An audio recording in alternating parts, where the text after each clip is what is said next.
இது ஒரு கட்சி அலுவலகம். வியப்படையாதீர்கள். பெரிய கட்சிகளின் படோபடங்களுக்கு மத்தியில் எந்தவித ஆர்ப்பாட்டமும் இல்லாமல் இளைஞர்கள் மற்றும் மாணவர்கள் இணைந்து உருவாக்கியதாலேயே இந்த கட்சியின் பெயர் இளைஞர் மற்றும் மாணவர் கட்சி. தனியார் நிறுவனங்களில் வேலை செய்யும் இளைஞர்கள், சொந்த தொழில் செய்பவர்கள் என பல்வேறு தளங்களில் இருந்தவர்கள் உருவாக்கிய இந்த கட்சி ஏற்கனவே 3 தேர்தல்களில் போட்டியிட்டு வெற்றி கிடைக்காத போதும் 4வது முறையாக இந்த தேர்தலிலும் போட்டியிடுகிறார்கள் இந்த கட்சியின் இளைஞர்கள். குமரன் பிஸ்னஸ்மேன், அண்ணா நகர் கான்ஸ்டியூன்சியில் போட்டிடுறேன். டாக்டர் சுச்சரிதா, நான் வில்லிவாக்கம் தொகுதியில் போட்டிடுறேன். மகேஷ், இன்ஜினியர், டி நகர் தொகுதியில் போட்டிடுறேன். Dilip Matthew John, lawyer, Virugambakkam வேட்பாளர், vote for change, vote for youth. Dhanasekar, business consultant, Maduravoyal தொகுதியில் போட்டிடுறேன்.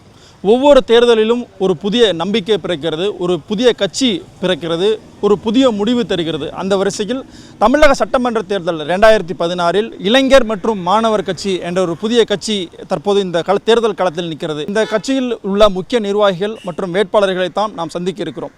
இப்போ ஏற்கனவே தமிழகத்தில் திமுக, அதிமுக கடந்த 40 வருஷமாக மாற்றி ஆட்சியில் இருக்காங்க. பெரிய கட்சிகளாகவும் இருக்காங்க. இந்த கட்சிகளில் இருந்து இப்போ நீங்கள் புது கட்சி ஆரம்பிச்சிருக்கீங்க. இந்த கட்சிகள்லேருந்து நீங்கள் எப்படி வித்தியாசப்படுறீங்க? எல்லாருக்குமே ஈக்குவலாக ஒரே ஈக்குவல் போர்டில் ஒரு டிபேட் நடத்தி அதன் மூலமாக மக்கள் அவங்களோட கேண்டிடேட் யார், அந்த கேண்டிடேட்டை பற்றி நல்லா தெரிஞ்சுக்கிட்டு ஓட் போடணும். இந்த மாதிரியான பெரிய கட்சிகளை எதிர்த்து போட்டிட்டு நீங்கள் வாக்கு சேகரிச்சிட்டு இருக்கீங்க மக்கள்கிட்ட. அவங்களோட ஆதரவு எப்படி இருக்குது? இந்த போட்டி போடுற அனுபவம் எப்படி இருக்குது?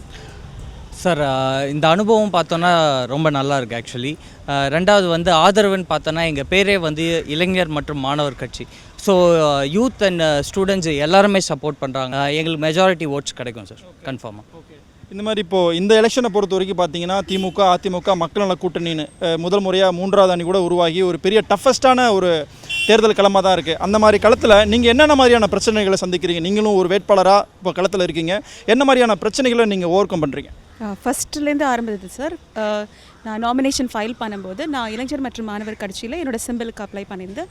ஆனால் நான் ரெகக்னைஸ் ஆனது இண்டிபெண்டன்ட் கேண்டிடேட்டாக. அதுக்கப்புறம் ஃபர்தராக நான் மேல்முறையீடு பண்ணி அந்த இளைஞர் மற்றும் மாணவர் கட்சியில் என்னோட சிம்பிளில் ரெகக்னைஸ் ஆனேன். ரெண்டாவது நிறைய பெரிய கிரேட் ஆப்போசிட் பார்ட்டிஸ்க்கு எதிர்க்க எங்கள் அளவுக்கெல்லாம் பட்ஜெட்ரியாக அப்படி செலவு பண்ண முடியாது சார். பட் இருந்தாலும் அந்த ஹேர்டில்ஸை முறியடித்து நாங்கள் டோர் டு டோர் ஸ்டெப்பாக நாங்கள் கேம்பெயின் பண்ணிகிட்ருக்கோம். நல்ல ரெஸ்பான்ஸ் கிடைக்குது உமன்ஸ் கிட்டேயும் யங்ஸ்டர்ஸ் கிட்டேயும்.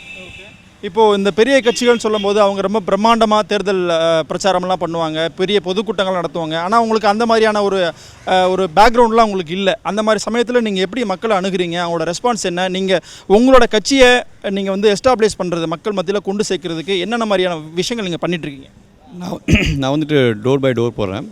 அப்புறம் எங்கெல்லாம் க்ரௌட்ஸ் நிறையா இருக்கிறாங்களோ, இப்போ பார்த்திங்கன்னா Panagal park, Jeeva park, west Mambalam railway stations, அங்கெல்லாம் போயிட்டு நின்றுட்டு நானே பேம்ப்ளெட்ஸ் எல்லாருக்கும் தரேன். ஃபஸ்ட்டு பேம்ப்ளெட்ஸ் தரப்போ யாரும் வாங்க மாட்டுறாங்க. ஏன்னா அதே அதிமுகவோ திமுகவோ இல்லை வேறு ஏதோ கட்சிகள் இருக்குமோ சொல்லிட்டு அவங்க எடுக்க மாட்டாங்க. ஸோ நம்ம பேம்ப்ளெட் தரப்போ ஏதோ புதுசாக இருக்கு சொல்லி வாங்குறாங்க. வாங்கி பார்த்துட்டு யூத் அண்ட் ஸ்டூடெண்ட்ஸ் பார்ட்டி ஏதோ புதுசாக இருக்குது, நம்ம இங்கே ஓட்டு போடலாம்.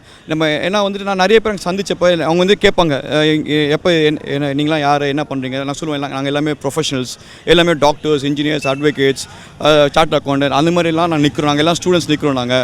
ஸோ அதனால் எங்களுக்கு சப்போர்ட் பண்ணுங்க சொன்னப்போ கரெக்டாக உங்களுக்கு போடுறோம். ஏன்னா நாங்கள் எல்லாம் நோட்டாக் போடலாம் இருந்தோம் நாங்கள். ஸோ நோட்டாக் வரலாம் போகிறது பதிலாக நாங்கள் யங்ஸ்டர்ஸை சப்போர்ட் பண்ணுறோம். ஏன்னா நீங்கள் நிறைய ஃப்ளட்ஸை ஹெல்ப் பண்ணிக்கிறீங்க. We know what all you did for floods டைமில். ஸோ அதனால் we like to support you சொன்னாங்க.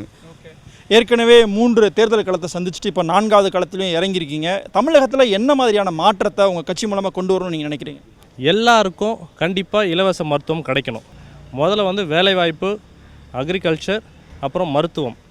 எங்களோட இந்த 3 தான் மிகப்பெரிய விஷயம்.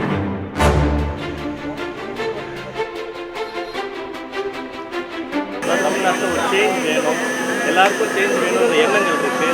ஆனால் நாங்கள் அதை செயல்படுறதுக்கு தயாராக இருக்கோம். அதுக்கு நீங்களாம் எங்களுக்கு ஆதரவு கொடுக்கணும். அப்போ சேஞ்ச் வரும். ஃபஸ்ட் டைம் சான்ஸ் கொடுக்கலாம். சரி, எல்லாருமே இளைஞர் அணியாக இருக்கீங்களே அப்படின்றது ஒரு தாட்டாக மனசில் தோணும். 3 தேர்தல்களில் தோல்விகளை சந்தித்த பிறகும் 4வது தேர்தலிலும் களமிறங்கியிருக்கும் இந்த இளைஞர்களின் முயற்சி பாராட்டத்தக்கது. ஒளிப்பதிவாளர் சுந்தருடன் ராம்குமார், காவேரி நியூஸ்.